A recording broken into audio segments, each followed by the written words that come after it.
Salut à tous, c'est Bebocho, j'espère que vous allez bien. Bon, aujourd'hui, nouvelle vidéo la team. Est-ce que j'ai réussi à partir ou pas? Petit update. Bon, je pense que vous devez vous en douter un petit peu, ce décor là, vous le connaissez pas normalement, sinon c'est très bizarre ça.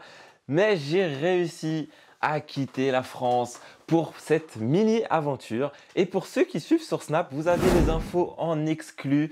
Vous savez déjà que je suis à Sofia en Bulgarie. Bravo à tous ceux qui avaient trouvé, parce qu'il y avait eu plein de destinations différentes. Il y en a qui m'avaient dit Saragosse, Sarajevo, plein d'autres villes, là j'en oublie. Mais il y en a pas beaucoup qui avaient trouvé Sofia, mais il y en avait quand même. Bravo à vous la team. Et c'était pas de tout repos, parce que bon, quand j'avais réservé les billets et tout, il n'y avait pas de problème. Vous savez, sur l'attestation, il y avait une petite case pour aller à l'aéroport et prendre son avion normal. Il n'y avait pas besoin de motifs impérieux.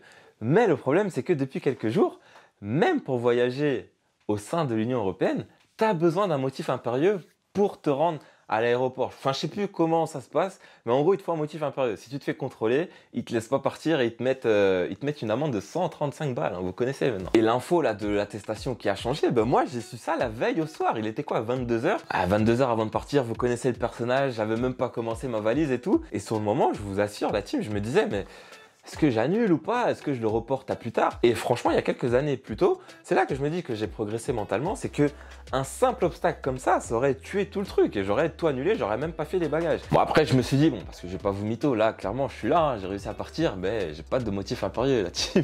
Si vous voulez plus d'infos, venez sur Insta. Ça, je vais pas le dire ici, on sait jamais, j'ai pas envie d'avoir des problèmes derrière. Ah bon, je me suis dit, autant tenter. Le Airbnb, il était déjà réservé, le billet d'avion déjà payé. D'ailleurs, billet d'avion, c'était une masterclass. De toute façon, il y aura plein de vidéos là qui vont arriver. Là, c'est un petit peu tourné en rapide, histoire que vous ayez un petit update. Mais je vous parlerai un petit peu plus du voyage en détail plus tard. Et donc, je disais, tout était réservé. Et le pire qui pouvait arriver, c'était quoi? J'arrive à l'aéroport, il me dit non, tu voyages pas, t'as ton amende, et puis après, tu rentres chez toi, tant pis. En plus, ce billet d'avion, il était remboursable, modifiable, j'aurais pu décaler, il n'y aurait pas eu de problème derrière. Le Airbnb, par contre, pas sûr. Bah là, c'est bon, j'ai réussi à partir, la pression, elle est retombée et tout.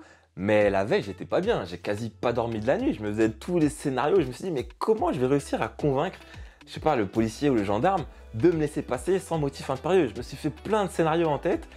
Et au final, il n'y a pas trop eu besoin de tout ça. Venez sur Insta si vous voulez plus de détails, les gars. Après, ça va, le vol, il s'est bien passé. C'était rapide. C'était quoi, 2h45. Là, je me suis mis WrestleMania pour tous les fans de catch. C'est important dans l'avion. C'est passé crème.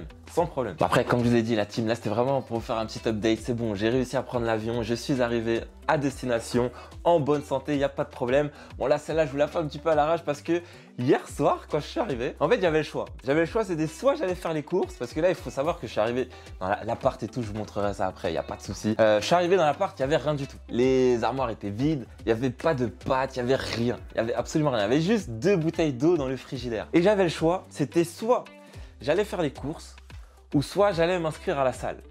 Et vous me connaissez maintenant, vous savez ce que je pense de Basic Fit qui ferme les yeux, qui nous ignore depuis quelques mois alors que Fitness Park ça a ouvert.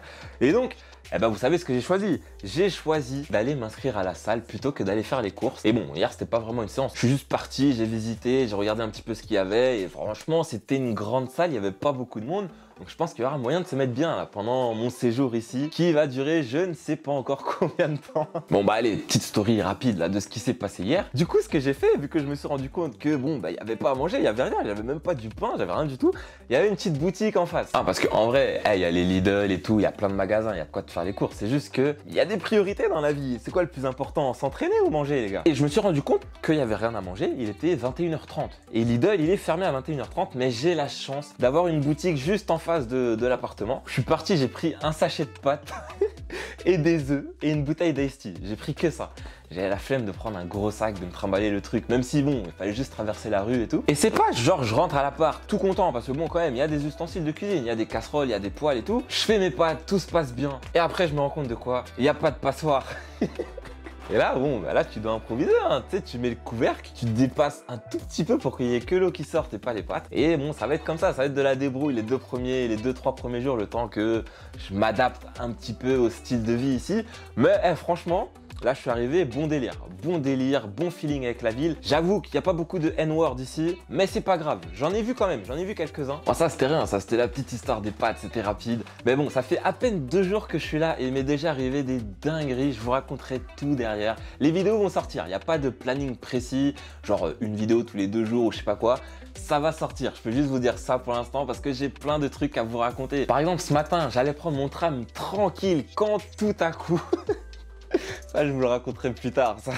Cette histoire, elle en vaut la peine. En plus, normalement, au moment où vous verrez cette vidéo, j'aurais déjà visité un club en essayant d'aller gratter un essai au coach. Hein. Donc, est-ce que ça a marché ou pas? Vous le saurez dans la prochaine vidéo. Je vous expliquerai comment ça s'est passé. Et pour rappel, là, pour le plan, là, pendant ces semaines là, qui vont arriver, le truc, c'est que là, c'est bon. Je suis arrivé en Bulgarie. Je ne connais absolument personne ici. Je n'ai aucun contact.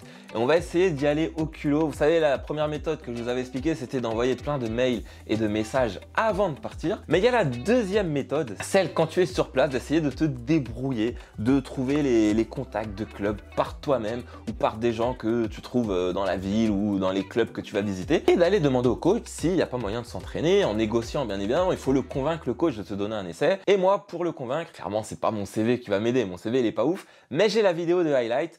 Et il va falloir tchatcher un petit peu, hein, parce que le problème, c'est que je ne parle pas bulgare. Donc disons que si c'est un coach qui parle pas anglais, c'est quasi mort d'avance. Mais s'il parle anglais, il y a moyen de, pourquoi pas, trouver quelque chose. Mais c'est pas la vraie aventure, hein, c'est vraiment histoire de prendre la température dans cette ville, dans cette zone de l'Europe, pour voir si, pourquoi pas, justement, vous savez, l'aventure là, qui est prévue pour cet été, si le feeling il est bien, ça se passe bien ici, il n'y a pas de raison pour que je revienne pas forcément en Bulgarie, mais dans cette zone de l'Europe qui est souvent décriée à tort de ce que j'ai vu pour l'instant. Voilà, c'est tout pour aujourd'hui l'équipe. J'espère vraiment que la vidéo vous aura plu. N'hésitez pas à me dire dans les commentaires ce que vous pensez de Sofia et de la Bulgarie. Est-ce que j'ai fait le bon choix en m'installant ici pour les quelques semaines à venir? N'oubliez pas de liker, de partager et de vous abonner si c'est pas déjà fait parce qu'on se rapproche des 1K les gars. Ça arrive très très vite. Mais je vous dis à très très vite la team. Peace!